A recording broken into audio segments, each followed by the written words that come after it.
So let's take a moment or two and come back to our breath, let our mind settle down and cultivate our motivation.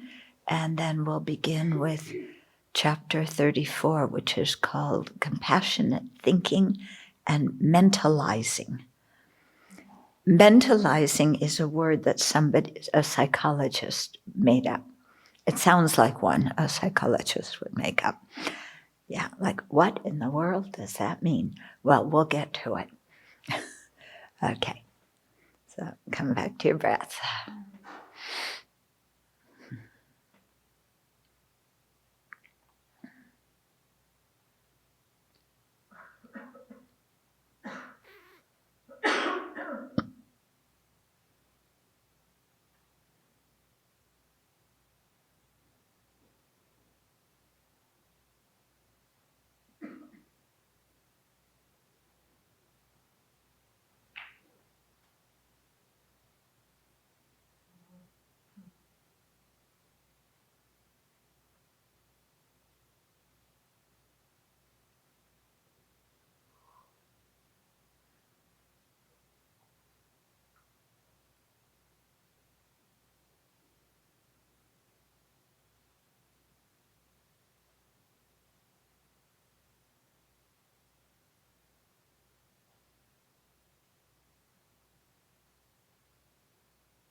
So let's pull ourselves out of obsession with what is happening right now and take a bigger look at our situation and the situation of all living beings.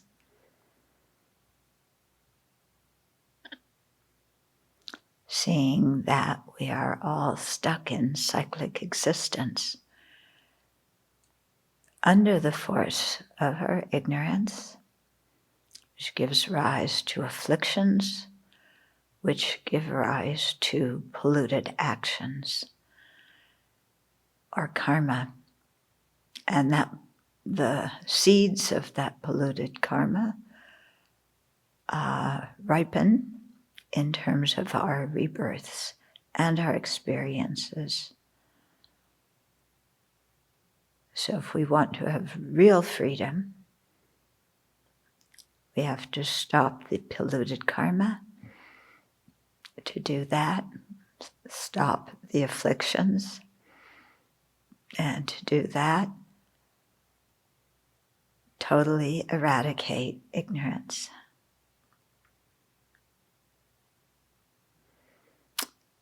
So we're undertaking this process for the benefit of all living beings, because we're all in the same situation. And so therefore we aspire in the long term for full awakening so that we can do that most effectively.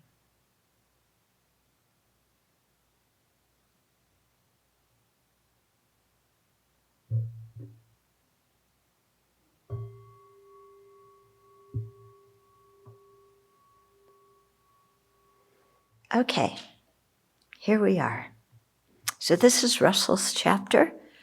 Yeah, so it is from the perspective of a psychologist.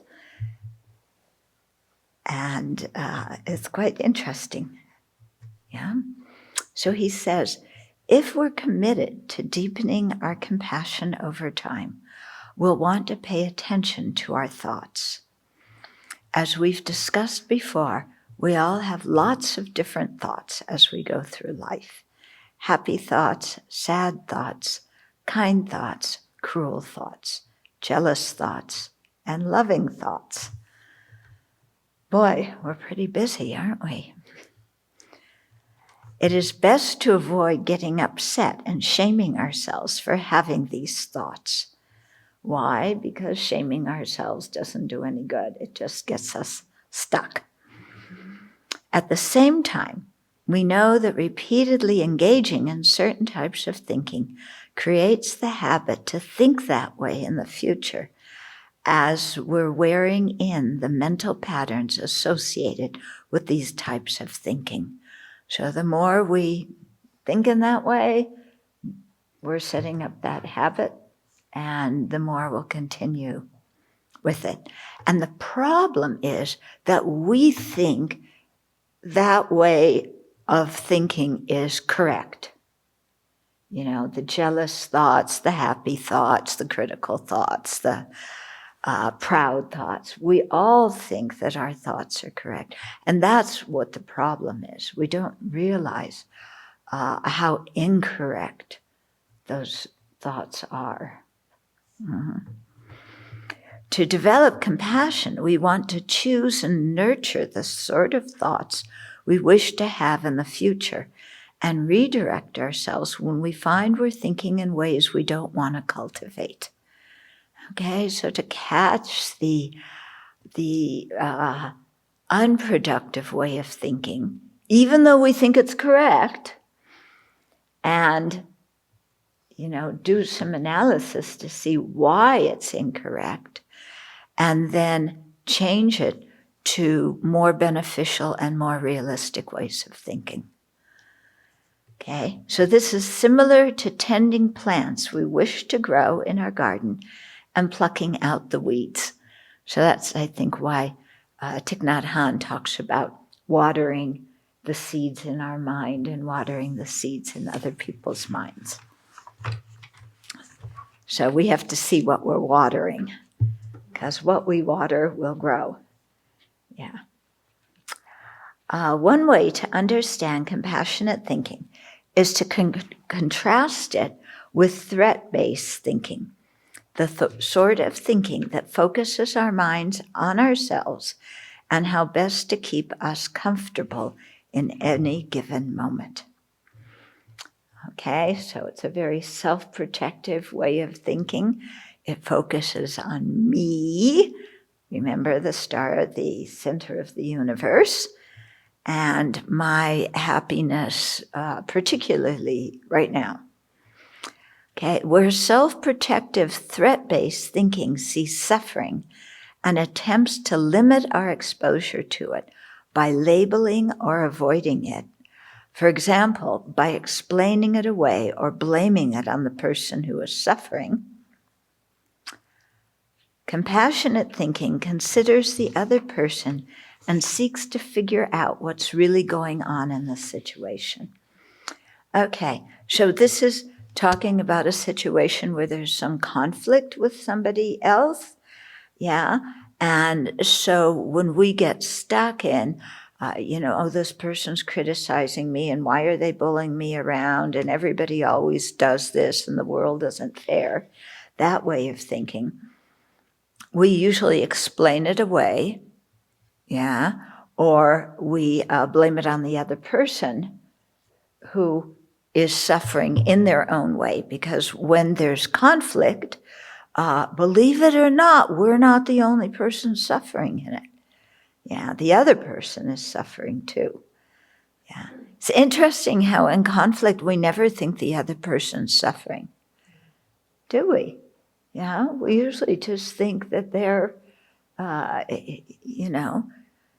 just pushing their own way. We don't think, oh, they're doing that because they're unhappy. Okay, so the compassionate way of thinking considers the other person and seeks to figure out what's really going on in the situation. Compassionate thinking often takes the form of asking, what is going on here? What are the causes and conditions that produce this situation, this suffering? How does it make sense that this person is feeling or acting in this way?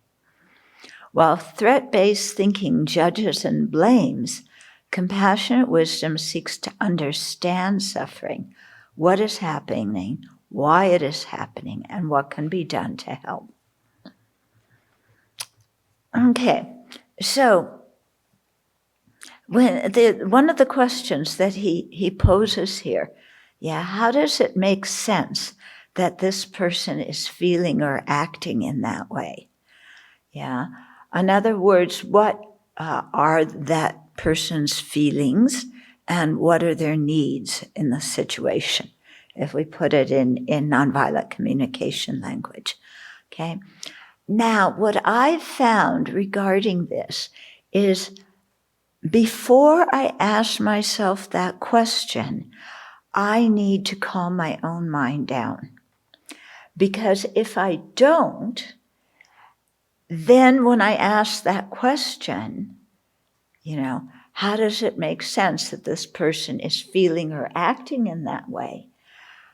If my mind isn't calm, then the answer to that question is because they're stupid, because they're self-centered, because they don't want to accept responsibility. In other words, I fall back into criticizing and judging. Okay? So before I can really try and understand the other person's way of thinking, I have to get my own mind calmed down and understand my way of thinking and correct it. Okay? Because if I go immediately to the other person's way of thinking, because we always want to know why, as if that will subdue our own upset and anger in the situation.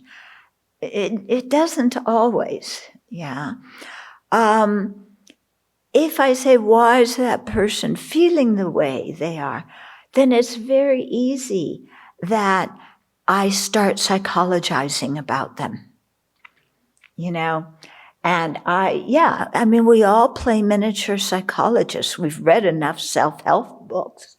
And we've read about, what is it, passive-aggressive and bipolar and narcissist.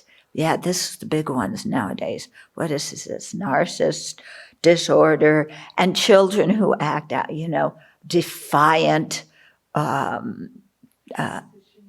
desire.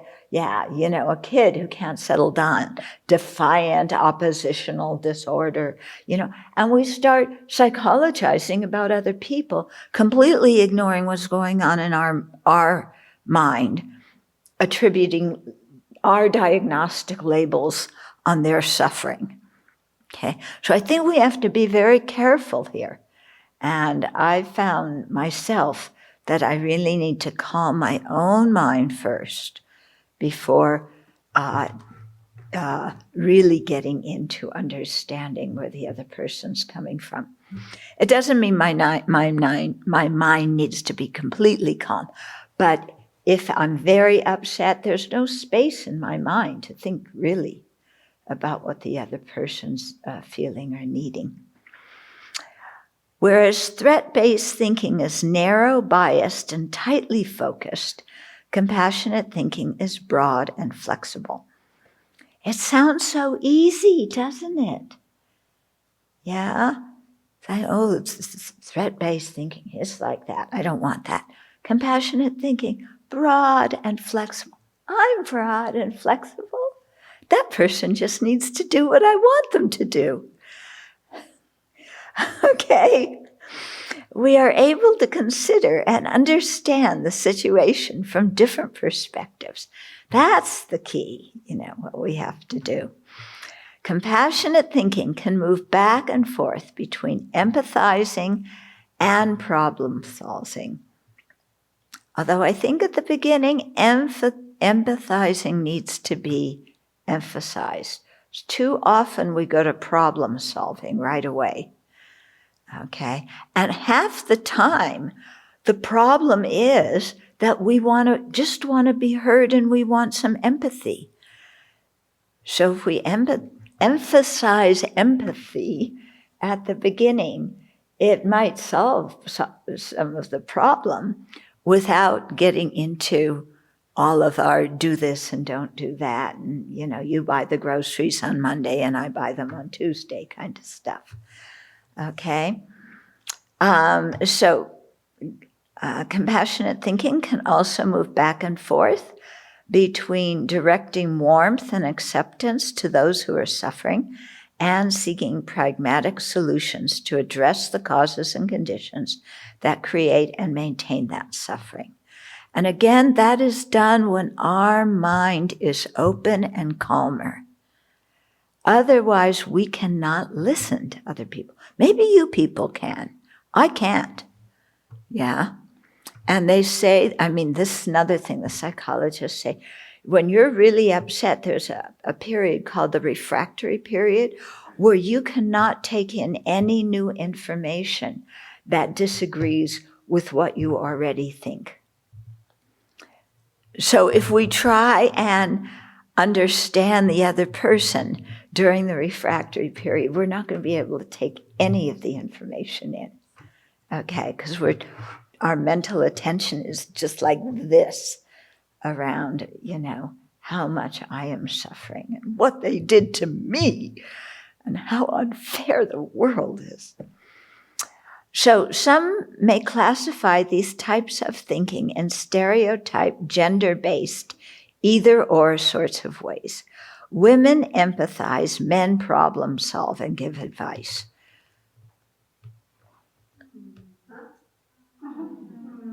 True? Not true?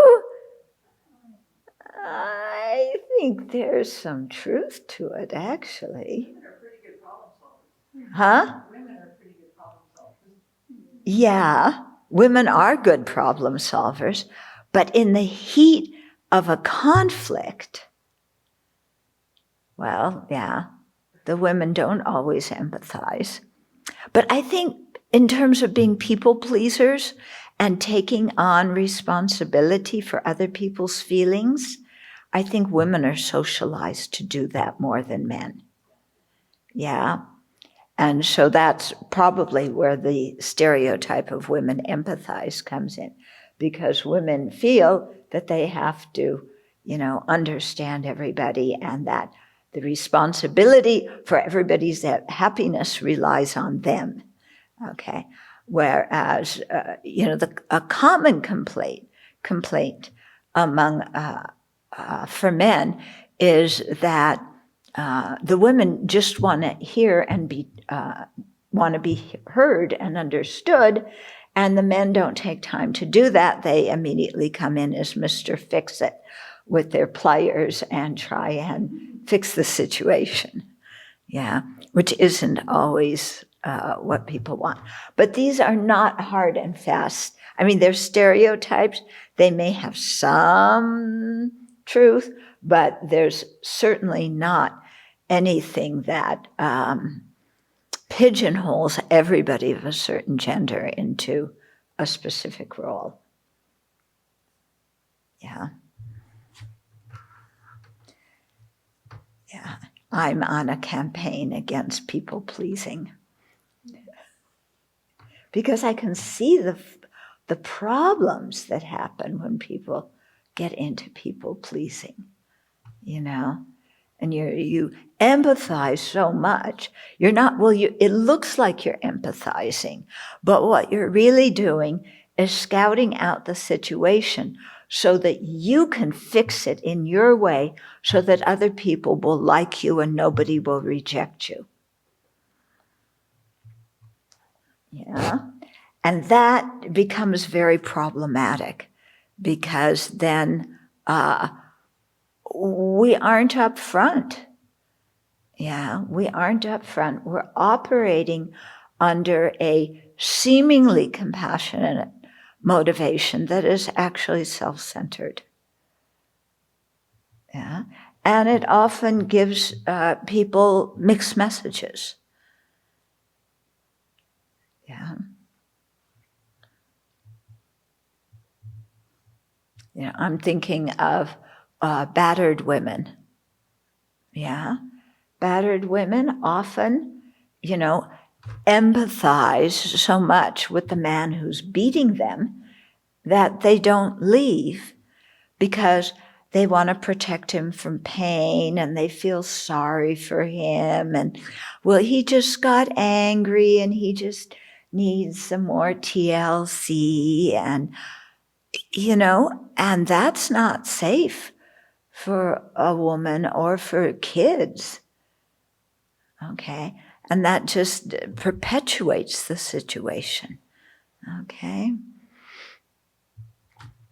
Okay, so compassionate thinking involves both understanding and action. It balances warm, kind understanding with the need to actively address sources of suffering. Thinking with compassion means being able to discern when swift, assertive action is needed and when it is best to let a situation work itself out without external interference. Okay, so that is not just compassion, that's wisdom. Yeah. Yeah, we have to have the wisdom in situations and know, when to step back and just let it take its course and when to, actively insert ourselves. And that's not always easy to know. Yeah. And here's where our patterns come in. Yeah, some people always insert themselves into a conflict situation. Other people always just, empathize with everybody and then, cry and, can't do much.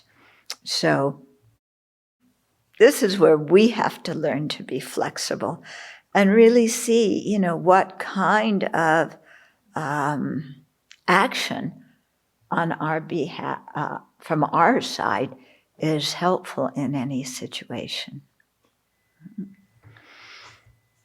Okay, threat-based thinking, whether it is defensive or competitive in nature, directs hostility towards others and the self.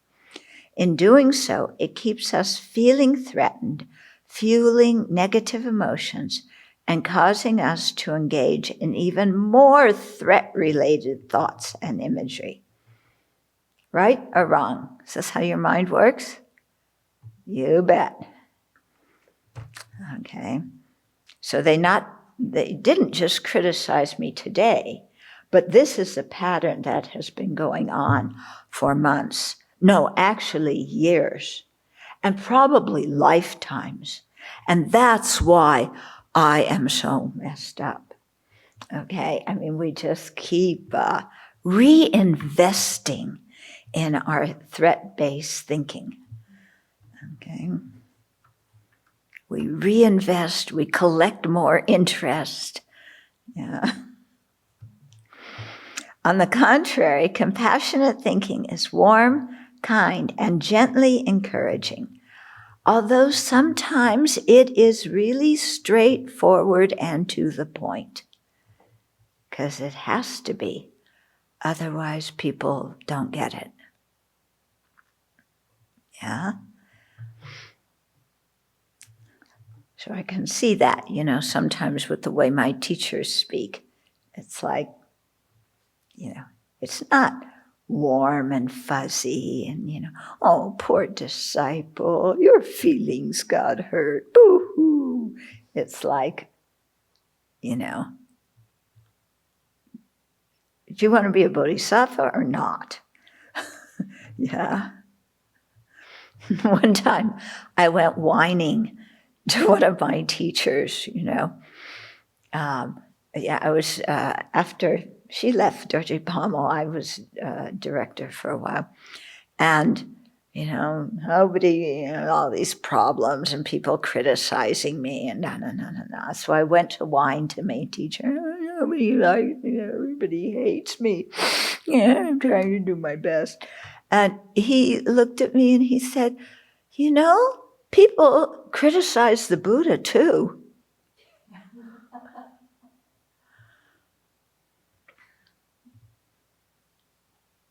I stopped whining after that one. Yeah.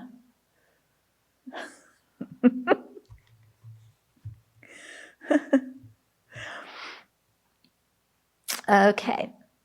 So compassionate thinking is focused on building connections between people and can recognize and validate different perspectives. Whereas threat-based thinking focuses on proving ourselves right to avoid feeling vulnerable or embarrassed. Who does that besides me? I'm a proponent of this. That's my strategy. Okay, compassionate thinking seeks to understand the wisdom that lies behind others' perspectives. But others' perspectives are always so silly and stupid. Yeah? I mean, I'm right, and they just better get it after all. Oh, I'm glad you finally agree with me. You've been so oppositional and defiant. Okay. Compassionate thinking recognizes that appreciating diversity and differences doesn't threaten our own convictions. And when it seems to, maybe it's because our convictions could use some re-examination. Really? Do you think your convictions need re-examination? Of course not. You know? First of all, I don't even know I have opinions and convictions because it's just what's right. That's all. They're not opinions and ideas and convictions. It's what's right in the world. And how can you re-examine what's right in the world?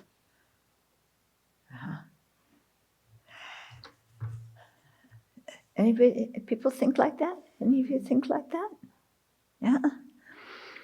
In other words, compassion is like a cool jug of water quenching the fire of negativity. I think we need more than one cool jug of water. Yeah. How about some planes with fire retardant and hoses? And I'm thinking all these states, especially California, suffers from water shortage. And how do you put out fires in a state that suffers from water shortage? We see this in the way the Dalai Lama discusses religion. We might expect that as a spiritual leader, he would try to promote his religion and elevate it above other religions. That's not His Holiness. However, he avoids doing this, knowing that to do so would alienate many people, and his goal is to contribute to the spiritual well-being of all beings.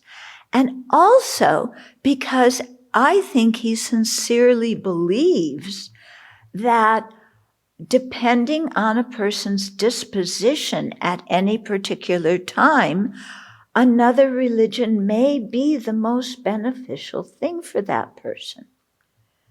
Yeah. So I think it's just, he doesn't want to, it's not just not wanting to offend people, but I think this is what he sincerely believes and wants people to find a spiritual tradition that speaks to their heart in a way that they will keep good ethical conduct and develop kindness towards others.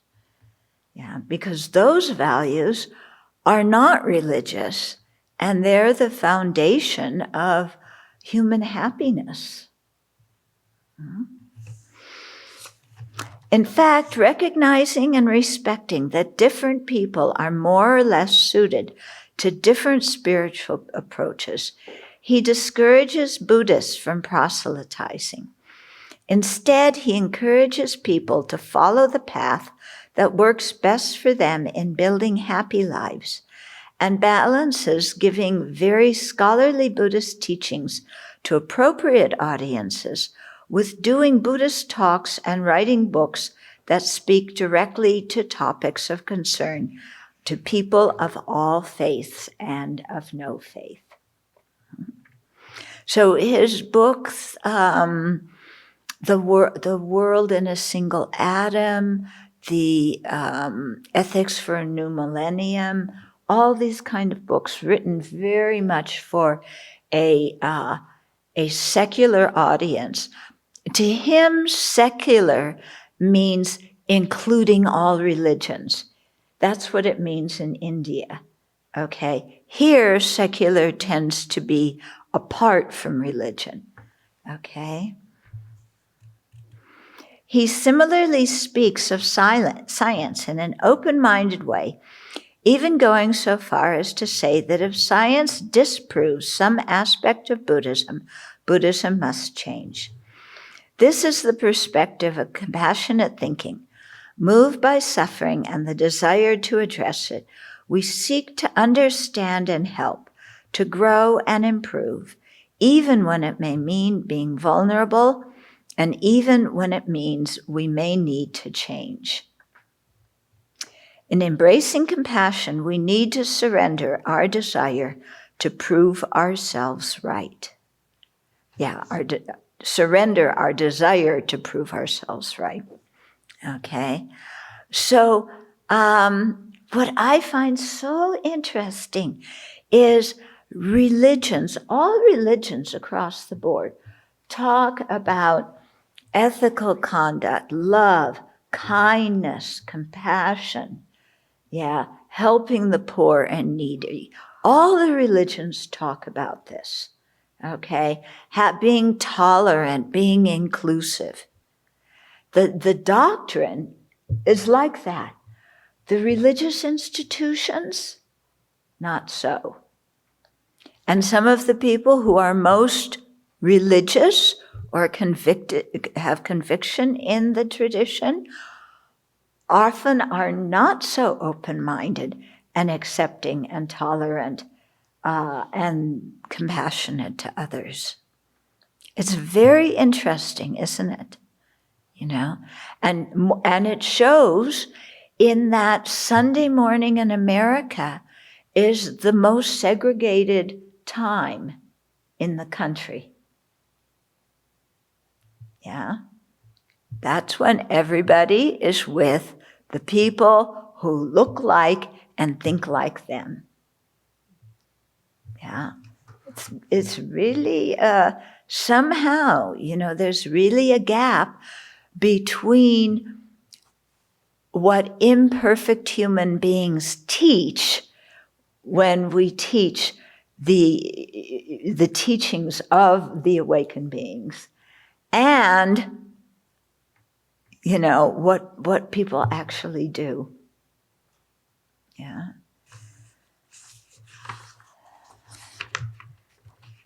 So it's people that need to change, but institutions that need to change too. And very often what happens is we have invested so much in building an institution, and we confuse the institution with the teachings and with the principles that so inspire us, that then we defend the institution even when the institution is causing harm or being bigoted or whatever. Yeah? It's, you know, this is one thing from my study of history is you see, you know, what are the most conservative, less willing to change institutions in society? Usually religious ones. And they're the ones that talk the most about loving kindness, compassion, equality, treating people right, being honest. Yeah, we human beings are so interesting. How does this happen? Yeah.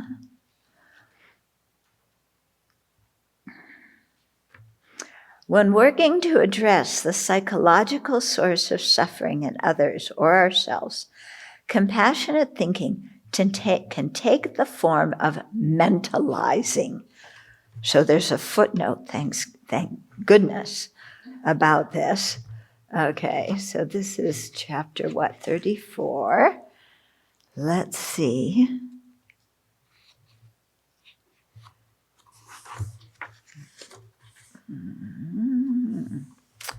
The concept of mentalizing was introduced by British psychologist Peter Fonagy,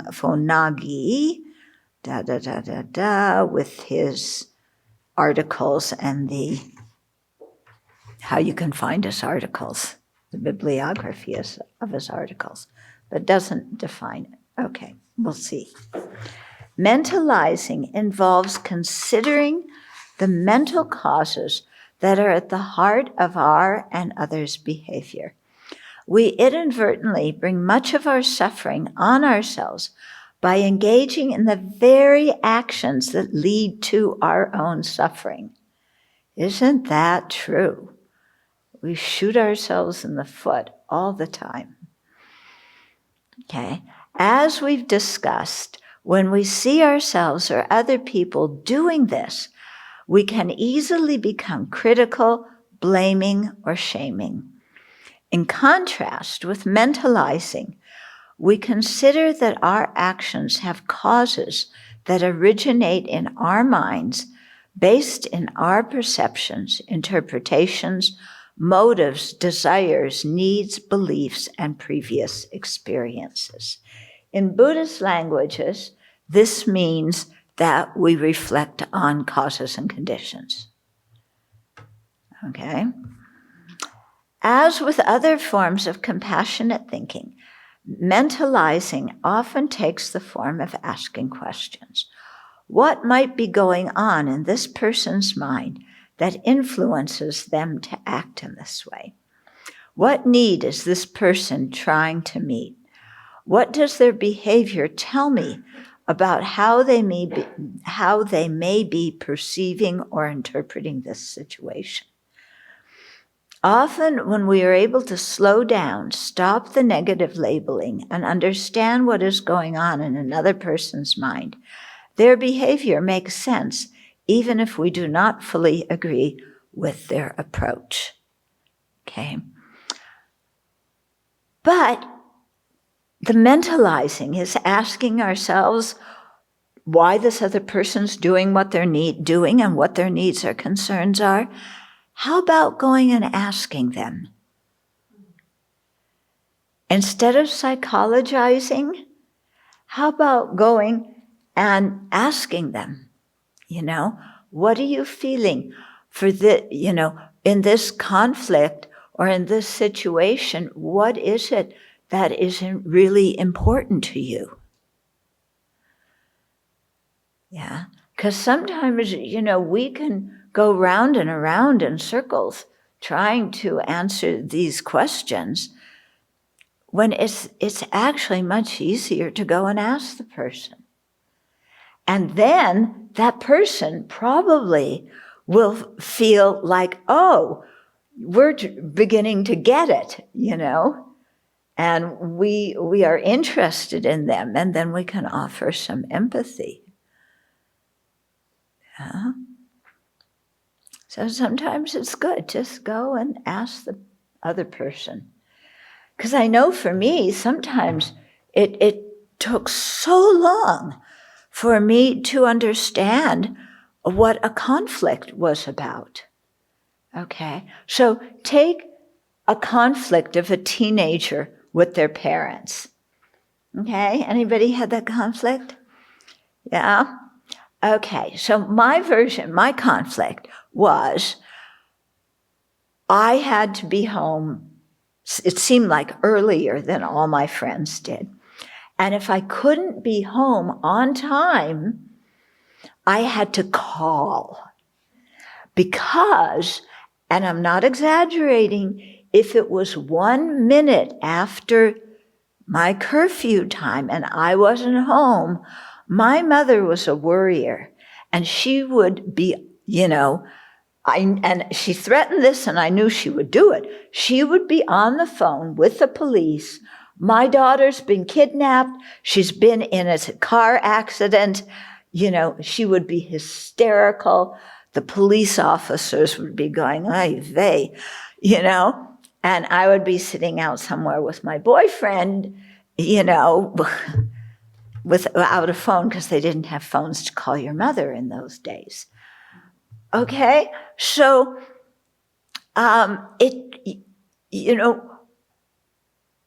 me, the conflict with my parents was about my autonomy. I was an adult now, and I could make wise decisions, and I wanted to decide, what I wanted to do, and no, I wouldn't stay out until 3, but at least, don't call the police at 1 minute after 12, and, have some confidence and, let me do what I want. But I didn't say it that way. Okay? And I couldn't figure out, to me, the conflict looked like my parents are just overprotective. Yeah. They worry too much and they're overprotective, and it drives me crazy. Okay. Now, it took me, I would say, a good at least 10 years, if not more, to understand what the conflict was like from my parents' viewpoint. What was it like from their viewpoint? What were they concerned with? My safety. Yeah? They just wanted their daughter to be safe. That was the farthest thing from my mind in thinking what the conflict is about from their viewpoint. Because to me, it was about control and autonomy, and they wanted to control me. Yeah. And the excuse was so I didn't get kidnapped or in a car accident or pregnant or something like that, So, but, it never dawned on me that was what it was about for them. Yeah. So it would have been interesting, In those days, people didn't go to counselors very much, at least not in my family. Because we didn't have problems. Other people's families went to counselors, but we didn't. In spite of this one not talking to that one and that one not talking to this one. Okay. But, if somebody just could have pointed that out to both of us, because they thought, they didn't think, she wants to be autonomous, that the conflict is about autonomy and control. They thought, we have this stupid teenage daughter who doesn't know how to keep herself safe. Yeah. So we were like with each other. Yeah. And so as a conversation, if it could have happened, could have easily resolved that. Yeah.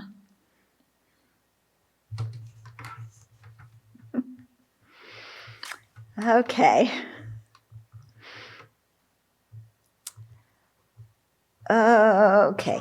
Mentalizing can be a gateway to compassion.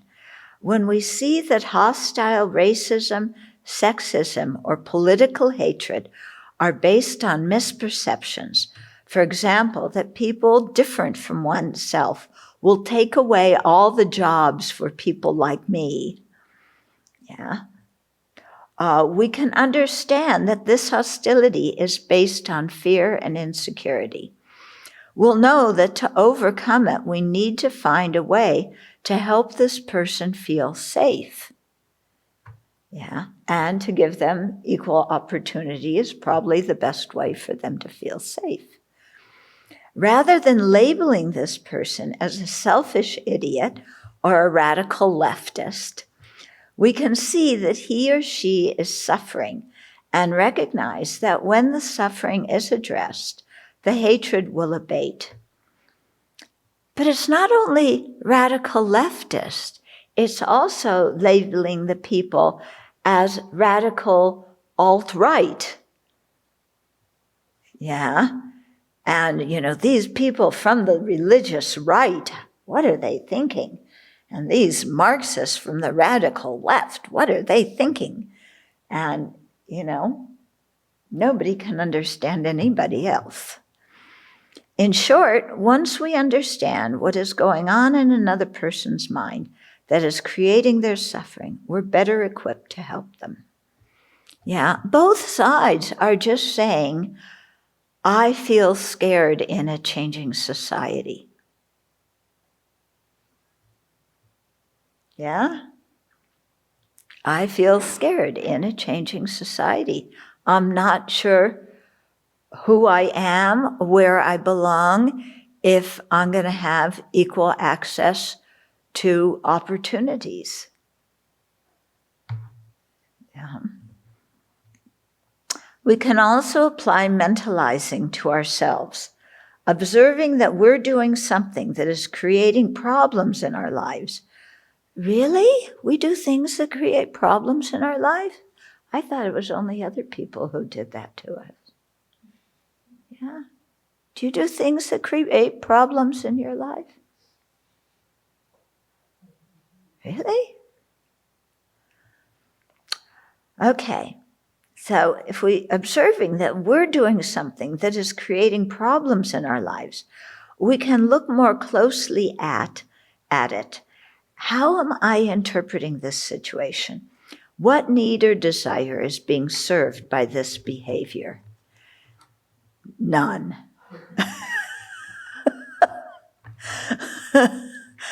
Besides giving me time to pout and whine and blame the world. Once we understand the mental causes behind our actions, we can ask ourselves, how could I work to address this need in a way that is more productive? What resources can I access that will help me do this? Is this belief of mine really true? That's the big one, to really check our thoughts and beliefs. And is this really true? And our expectations. Yeah. So here's the reflection. In this exercise, we'll use compassionate thinking to consider the mental causes that may be behind another person's emotion and behavior. I would like to suggest that first we apply these questions to understand our own emotions and behavior. Okay? And then follow that by thinking about it in terms of understanding other people's emotions and behavior. Okay?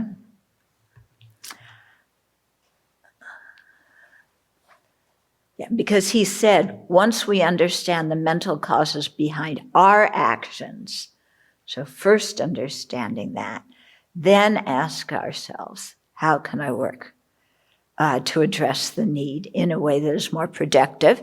In other words, work on ourselves. What resources can I access to change my own mind? And then use the compassionate thinking in this reflection to think about another person's situation. Okay, but first, ourselves. So bring to mind a person who you'd like to understand better. Me, I volunteer. I'll be the person you can try and understand better, as long as you understand all the good things about me and how I only mean well. Okay, consider a situation in which you've observed them struggling. Ask questions to help you better understand their perspective. Okay, so how are they making sense of this situation? Okay, first you ask that. But you see, this is why you have to do it for yourself first. Yeah? Okay, but for others, how are they making sense of this situation? What needs are they trying to meet with this behavior? Do they perceive a threat? If so, what sort? Physical harm, being rejected by others, threats to status, reputation, or material comfort? How might their previous conditioning or background be impacting them? Okay, so you think about that. Then once you've done this, engage in compassionate thinking about what would be helpful to them. What would help them to feel safe? How can I best help them to meet their needs and develop their own strengths? And you see, this is why you have to do it for yourself first and calm down. Otherwise, the answer to how can I best help them to meet their needs and develop their strengths is give them my advice about how I think they should be and insist that they follow it. Okay. Oh, that's the end of the chapter. Okay. So, I think you can do some of that reflection in the discussion period this afternoon. Okay, for yourself, then for others, and see what comes from it. In the meantime, we have some time for questions, comments. I was thinking about what you were talking about at the beginning about empathy and what was the other thing, being more, I guess, problem solvers or something, men being problem solvers or whatever, and women being more empathetic. And then what you talked about right after that, and I kind of, when I moved here, I was a people pleaser, and you taught me about that. And so I recognize better what that is. But I wouldn't say that being a people pleaser has much to do with being empathetic, because in my own experience, I'm still learning that skill, and for inside of me, they feel like they're worlds apart. In fact, if anything, I think they're maybe unrelated. Yeah, that's why I said that often with a people pleaser, the empathy isn't real empathy. It's so that the other person will calm down and will like us and think that we're kind. Yeah, it's not really trying to understand them. Yeah. I think it's amazing the similarities between this threat-based thinking and the self-centered attitude. I think you could just switch out that term. And, you know, it's... Yeah, well, the threat-based thinking is totally self-centered. Yeah. And thinking of what's threatening us, our happiness, what's interfering with us getting what we want. Yeah. And so you can see this is what is happening in the country now, is, with the election coming up, this whole thing of making people more and more afraid. Yeah. Getting the whole public into threat-based thinking.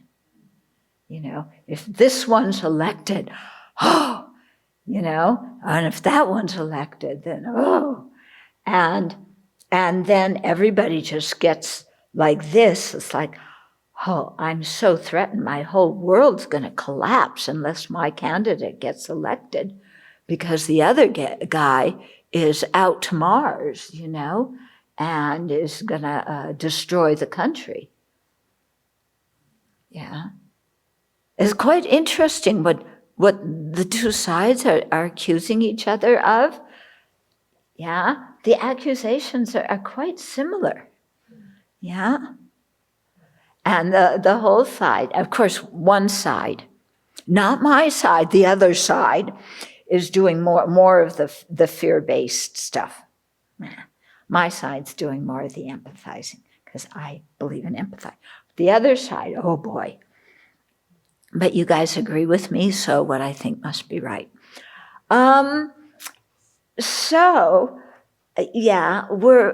It's like fear is being used as a political strategy, and fear works very well. It works very well. You get people scared, and then you can manipulate them very easily, even though what they really need to be afraid of is the person who's making the accusations and telling them that everything is dire and the world's going to collapse. Yeah. I mean, this is the playbook of dictators and autocrats throughout history. Yeah. And nothing new here. But as a public, this is where our self-centeredness comes in. It's like, oh, I'm threatened. And now it's not just a personal threat by, the neighbor's dog. It's, the whole other half of the country. Yeah. And not just the country, it's the world, the other country who deliberately sent the coronavirus to us to ruin our country, Yeah. So, but it works. And so this is why, we have to be very, very astute and really check what people say and check what we ourselves say and check what we ourselves believe to see if, to what extent we and other people are perpetrating this fear-based way of seeing the world. A few questions are coming online. Someone is asking, I just want to make sure I understand what mentalizing means. Does it mean that we are trying to understand what's going on in another person's mind? That's what it seems to me that it means, but I am not a psychologist. But that's what I got. Is that what you got from the description? Yeah. Someone else is asking, any advice for when you ask someone what they feel or need, and they just tell you you're being patronizing and continue to feel hurt and angry? You ask them what they feel and think, and they're patronizing towards you. No, they tell you that you're being patronizing by asking, and then they continue to feel hurt and angry. Yeah, well, what do you do? Anybody have any brilliant ideas that will instantly change the situation? Yes. Huh? Use guesses. Don't ask them what you're feeling. You do use death? Oh. Guesses from the NVC point of view. Uh-huh. You don't ask them directly, what are you feeling? Right? Or even kindly, but you guess. Oh. You guess. You guess. Are you feeling sad because you need blah, blah, blah? Or are you feeling sad and just stop there for a minute to check if they're even going to accept that? But you come at it gently. But also, this is my biggest problem with NVC that I will share with others. NVC exists. NVC is only created in order for the person to connect. So if my motivation is anything other than to connect, then I am being patronizing, honestly. If I'm trying to just figure it out so I can solve the problem, if I'm trying to figure it out so I can fix it, if I'm trying to ask them what they're feeling and needing so I don't feel uncomfortable or that they'll chill out, or they'll do what I want them to do, all the other reasons that we communicate, then it is a problem. So we have to check ourselves personally, what really is moving us to guess what they're feeling and needing. So... Because it's hard. Yeah, because what you're saying is maybe we are being patronizing. Yeah, and especially, there are some people who grew up in families that did not talk about feelings to the extent that they don't even know how to label what they're feeling.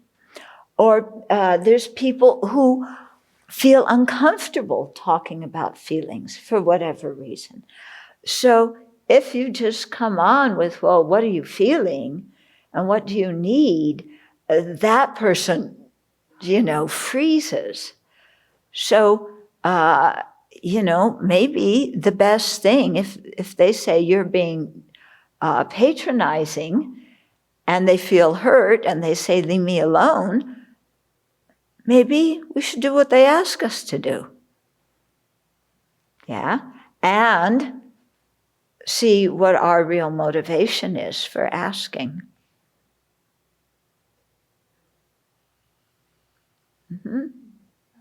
Someone else asks, if you want to understand others and their suffering, the other day you said that someone who wants to end their life is somehow selfish, not thinking how others will feel afterwards. But it doesn't seem compassionate to ask others who suffer unbearable suffering to live for others, or to live because suicide causes a bad rebirth. Mm-hmm. I guess the question is kind of in. Yeah, somebody asked that question after the teaching Friday night too. If a person wants to suicide, you're not asking them to live for others and endure their own suffering because otherwise it's selfish and they're hurting other people. You're not going to that person and saying that to them and asking them to do that. They have enough problems already. Okay? So in saying that suicide is a tragedy, we're not saying that the person who is wanting to suicide is bad and horrible and, look what they're doing and they shouldn't do that. They should be more considerate of other people. We're not doing a trip on them. Okay? Yeah, we're just looking and saying what a sad situation this is, that the person can't see the value that they do have in their life. Okay? I mean, it's just because it is sad that they can't see that. We're not saying, you should really see that your life is valuable. And don't you dare think of suicide. That's so selfish. You've done that your whole life. Just cut it out, Listen to me and follow my advice.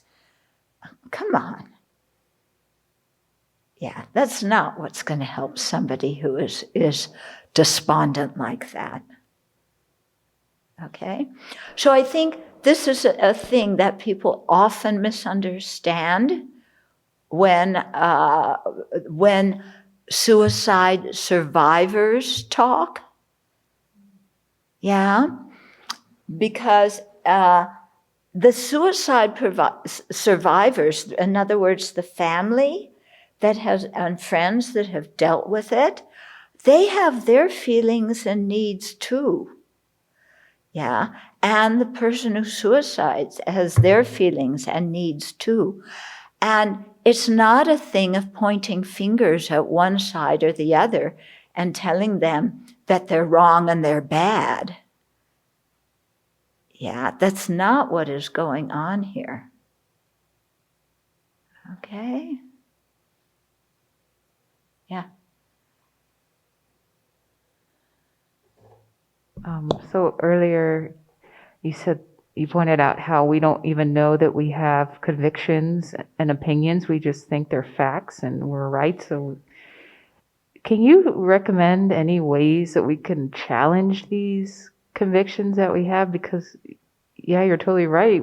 We think they're infallible and go live in other countries or in our country, make friends with people from different ethnic, religious, socioeconomic classes. When you live with people who have had different experiences, than you were raised with, then you see very clearly some of your assumptions that you didn't realize you had. Yeah, like I was raised, like most kids in the U.S., democracy is the best way. Every country should be democratic, and we should make them democratic ASAP, because that will solve the problems with their autocratic leadership. Okay? So we want to make the world safe for democracy and spread democracy. Okay, then I went to live in the Tibetan community, which is a very interesting community. These were in the days before the Dalai Lama resigned as the political head of the Tibetan people. And that community at that time, it was very interesting, the only one I know of, where the leader could have more power but wanted less power, and the followers wanted their leader to have more power. Where the leader wanted to resign and make the more democratic, and the people themselves did not want democracy. Yeah. And it was shocking to me, you know? And then I saw how different problems were dealt with in the community and in monasteries. And it was like, wow, these people think really different than I do. And maybe democracy is not the right way for every single group of people, especially American-style democracy, which actually is not so democratic if you consider the Electoral College and the lack, impeding people's right to vote and so on and so forth. Okay? So it really made me step back and think, oh, different cultures have different ways of thinking. Yeah? And you can't just barge in with the American foreign policy and say now everybody's going to be democratic when the people have no idea what it is and they don't necessarily want it. Yeah. So that's just an example. Yeah. But it's and other ways living in the Tibetan community. When I heard some people, they were talking about the Chinese occupation of Tibet and the conflict between China and Tibet. And I remember one person said to me, the devas from China and the devas, the celestial beings, spirits from China and the spirits from Tibet are quarreling, and that's why the people are quarreling.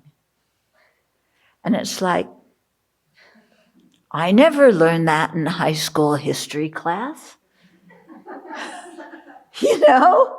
But for them, that was as real as anything I learned in high school history as a reason for conflict. Yeah?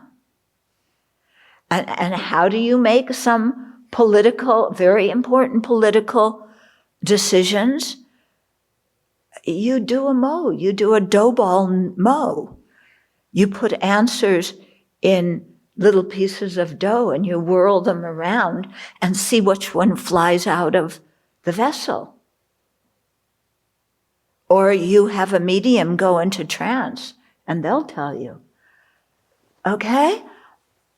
And, we could go in there as white colonizing people saying, we are the modern ways of thinking. You people, what you think and do is really rather stupid, because we are the supreme culture. Yeah. But first of all, are we so sure? Are we so sure? If that way of making decisions works for those people? Yeah. To us, we may say, what? You're making decisions on political decisions about war based on that? Well, we invaded Iraq based on U.S. intelligence. That was totally wrong.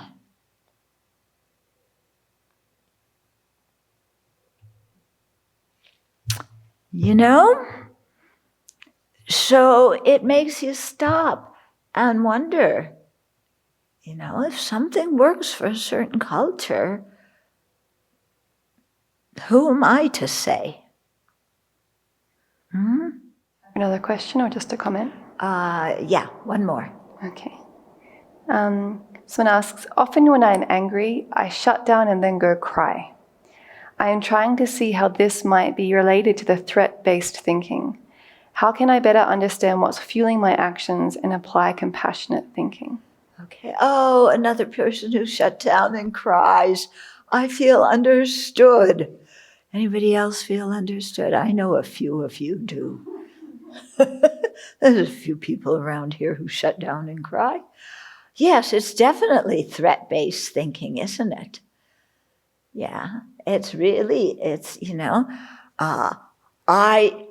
it's a kind of thinking that you're not really even sure what the threat is, except somebody is loud and they're throwing things or they're shouting or they're dissing me, and I have no real idea about why I'm actually feeling afraid, except there's this loud, violent seeming energy coming towards me. Does that the way, yeah? All the people who shut down and cry? Yeah? Do you really understand the issue and what's going on at that time? Do you even know what you feel threatened about? What do you feel threatened about? Do you think they're going to kick you out of the house? Do you think that they're going to, write bad things about you and put it in the newspaper? Do you think that they're going to, slap you? What is it that we feel is the concrete threat? And I know for myself, often I haven't even gotten that far. I'm just reacting to the tone of voice, the volume of the voice, and the body language. And that's enough to make me shut down. Huh? What do other people think? What happens with you? Sometimes I notice that the fear is that I won't be able to respond appropriately, that I won't be able to control my own negative emotions. And so then I shut down rather than risk that. So fear of your own anger. Yeah. Yeah. Yeah, that could definitely be in there. Yeah. I think I shut down when things go unexpectedly, and then I start to panic. I don't know what to do here. I don't know what to say. I just start to feel like I'm losing control, and the ego starts to just tighten up and seize because a lack of knowing, and then fear of making it worse or. Yeah. So it's lack of control and the feeling of insecurity that you have no specific notion of what bad thing is going to happen, but you just feel insecure. Yeah, and unsafe, even though you're not even certain what you feel insecure or unsafe about. And I tell myself, I'm wrong. Something's going wrong. I'm wrong. I've done something wrong. Oh, yeah. This is another big one, isn't it? If they're unhappy and yelling and screaming, I did something wrong. Enter people pleasing. Yeah. So, yes, sometimes we may have made a mistake, okay, and we need to own that. But immediately going to, I'm wrong, I'm bad, I disappointed them, what's wrong with me? That is going to, I take responsibility for everybody's feelings. Mm-hmm. I was thinking that when it's like that, the mind is overwhelmed and you actually can't think, So I think it's helpful just to recognize, wow, my mind is overwhelmed now, and get myself back together before I try to do anything. Yeah. Which is why, like Venerable Seppo, I'm always scared of my anger too, and I will just remove myself before I cause some fires. Mm-hmm. Yeah. So just realizing, my mind is out of control right now, and I need to remove myself from the situation and calm down, and then go back and say, now we can talk. Yeah.